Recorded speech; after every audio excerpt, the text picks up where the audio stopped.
നടൻ ഷൈൻ ടോം ചാക്കോയ്ക്കെതിരായ ലഹരി കേസിൽ പോലീസിന് തിരിച്ചടി. കൊച്ചിയിലെ ഹോട്ടലിൽ നിന്ന് ഇറങ്ങി ഓടിയ ഷൈൻ ലഹരി ഉപയോഗിച്ചിരുന്നതായി ഫോറൻസിക് പരിശോധനയിൽ തെളിയിക്കാൻ കഴിഞ്ഞില്ല. ഇതോടെ ഷൈനെയും സുഹൃത്തിനെയും ഒഴിവാക്കി കേസിൽ തുടർ നടപടികൾ അവസാനിപ്പിക്കുന്നതിനുള്ള ആലോചനയിലാണ് ഇപ്പോൾ പോലീസ്.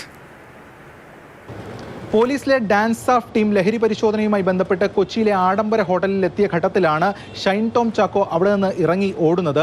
എന്തിന് ഒരു ലഹരി പരിശോധനയുമായി ബന്ധപ്പെട്ട് പോലീസ് എത്തുമ്പോൾ അവിടെ നിന്ന് ഒരു താരം ഇറങ്ങി ഓടണം എന്ന ചോദ്യമാണ് വലിയ തോതിൽ തന്നെ ചർച്ചയായത്. ആദ്യം പോലീസ് അവിടെ നിന്ന് ലഹരിയും മറ്റു കാര്യങ്ങളും കണ്ടെടുക്കാൻ കഴിഞ്ഞിട്ടില്ല എന്ന വാദമുയർത്തി അല്പം തണുത്താണ് നിന്നിരുന്നതെങ്കിൽ പിന്നീട് ഈ സംഭവം വലിയ ചർച്ചയായതോടുകൂടി ഷൈൻ ടോം ചാക്കോയെ നോട്ടീസ് നൽകി വിളിപ്പിക്കുകയായിരുന്നു.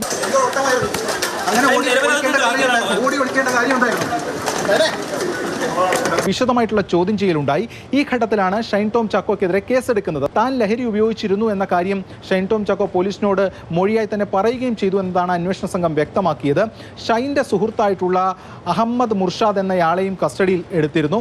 ഇവർ രണ്ടുപേരും കൂടി ഗൂഢാലോചന നടത്തി ലഹരി ഉപയോഗിച്ചു എന്നതായിരുന്നു പോലീസിന്റെ കേസ്. അതിനുശേഷം ACP അടക്കം വ്യക്തമാക്കിയത് ഷൈനെ അറസ്റ്റ് രേഖപ്പെടുത്തി ജാമ്യത്തിൽ വിടുന്നു എന്നതുമായിരുന്നു.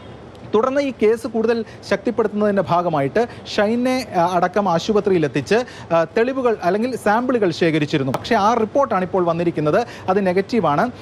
അപ്പോൾ പോലീസിനെ സംബന്ധിച്ചിടത്തോളം ഒരു തിരിച്ചടിയാണ് ഈ കേസിൽ ഇപ്പോൾ ഉണ്ടായിട്ടുള്ളത്. അപ്പോൾ ഈ കേസിൻ്റെ തുടർ മുന്നോട്ട് പോക്ക് എങ്ങനെ എന്നതാണ് പോലീസിന് മുന്നിൽ ഏറ്റവും പ്രധാനപ്പെട്ട ചോദ്യം. പോലീസ് നിയമോപദേശം തേടിയിട്ടുണ്ട്. അങ്ങനെയെങ്കിൽ കേസ് നിലനിൽക്കില്ല എന്ന തരത്തിലുള്ള ചില ഉപദേശങ്ങളാണ് അല്ലെങ്കിൽ നിയമോപദേശങ്ങളാണ് പോലീസിന് മുന്നിലേക്ക് വന്നിട്ടുള്ളത്.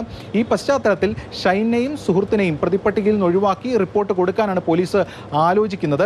ഇതിലൊരു കാര്യം എന്ന് പറയുന്നത് ഈ പരിശോധന അല്പം വൈകിപ്പോയത് തിരിച്ചടിയായെന്ന ഒരു ആക്ഷേപം പോലീസിന് നേരെ ഉയരുന്നുണ്ട്. അന്ന് പോലീസ് സംഘം അവിടെ എത്തുന്നത് സജീർ എന്ന് പറയുന്ന ഒരു ലഹരി ഇടപാടുകാരനെ തേടിയായിരുന്നു എന്നതാണ് അന്ന് അന്വേഷണ സംഘം വ്യക്തമാക്കിയത്. അങ്ങനെ അവിടെ എത്തിയപ്പോൾ ലൊക്കേഷൻ ആഡംബര ഹോട്ടലിന് മുന്നിലാണ് നിന്നത്. തുടർന്ന് ഹോട്ടലിൽ കയറി ഷൈൻ പിന്നീട് വ്യക്തമാക്കിയത് തന്നെ ആക്രമിക്കാമെന്ന ഗുണ്ടകളാണ് എന്ന് കരുതിയാണ് ഓടിപ്പോയതെന്നതാണ്. ക്യാമറമാൻ നിഖിൽ ജോസഫിനൊപ്പം എസ് രാഗിൻ, മാതൃഭൂമി ന്യൂസ്, കൊച്ചി.